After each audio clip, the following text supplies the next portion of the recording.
This video today is to talk about toxic work environments. How do you identify, how do you know that you are working in a toxic environment? And what do you do about it once you figure out that this is not a good situation? So five signs that tell you that something is not right. The first sign that I've noticed just over the course of the 11 years that I've been in nursing, the first sign is you start to notice people calling out sick.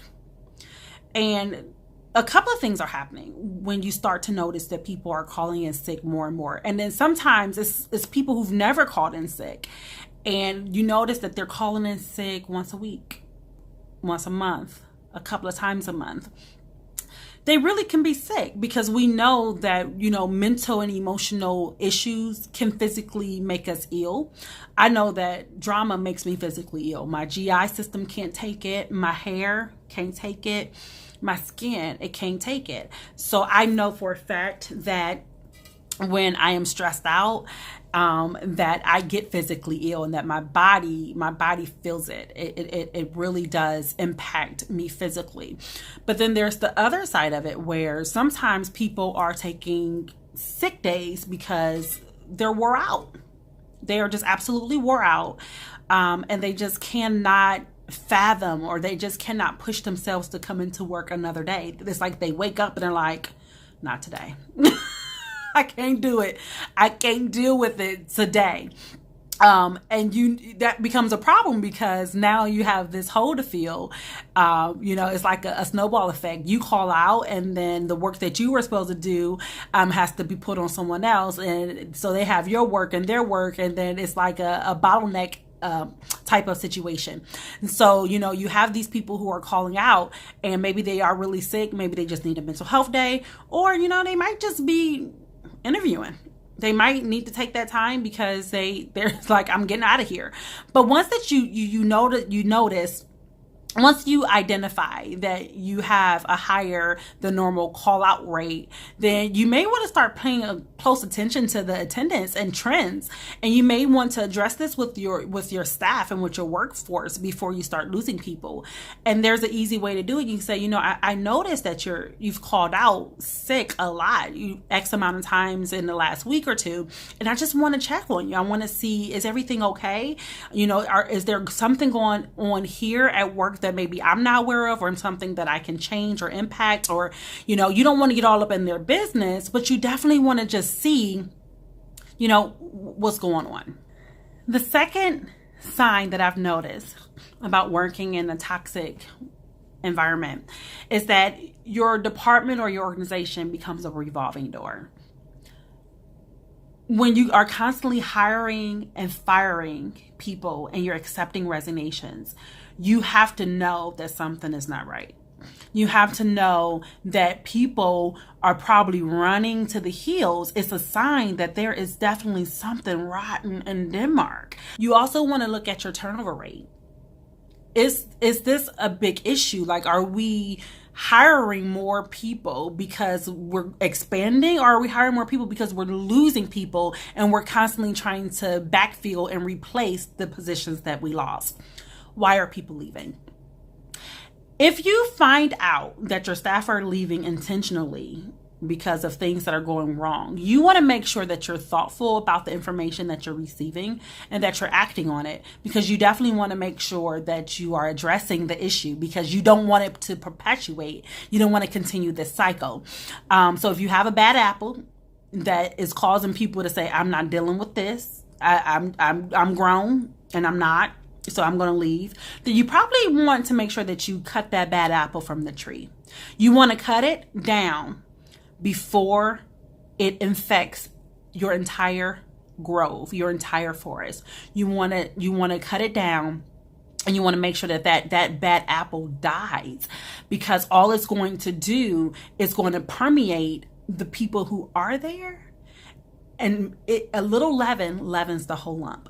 The third sign that you may be working in a toxic environment is that when you are receiving emails from your coworkers, you notice that there's a bunch of extra people tagged on the email. There is nothing worse than opening up an email that is plastered with low jabs and microaggressions, only to realize half the company was copied on the email. And you're wondering to yourself, like, oh, what is going on? Sometimes it's the culture that perpetuates that. It's the culture that accepts it. Because what we're not saying is, when we're getting those emails and everybody's copied on it, the people who are copied on it is not ever questioning, hey, is there a reason why I'm copying on this email? Was there something that you wanted me to do? Was this a FYI? Did I really need to be on the email? But we're not having that.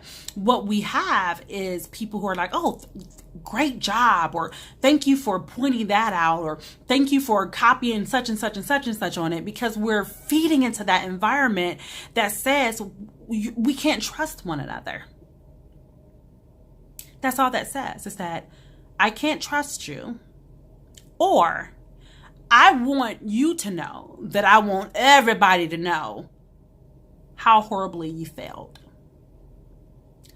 And there's nothing worse than feeling like you don't have space to fail and to fall and to get back up. It makes you feel like you can't do anything right. And that leads to a very toxic work environment. The fourth sign is lack of accountability. The number one reason places of employment become toxic is that no one is held to a standard.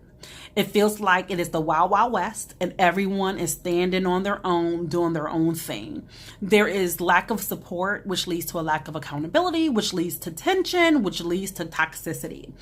It leads to toxic workplaces. So you want to make sure that you're setting some expectation and you're holding yourself and your team accountable to those expectations. No one will know what they're supposed to do until the expectations are set and until we hold each other accountable for meeting the expectation that has been set. The fifth sign that you may be working in a toxic environment is that people start to feel underutilized and displaced.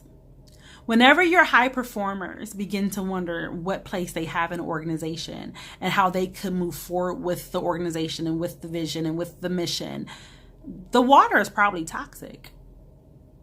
When your staff feel distanced and demeaned and devalued, you're going to start to see low productivity. You're going to start to see negativity. You're going to start to see people who are pulling back, where they're not as involved as they once were.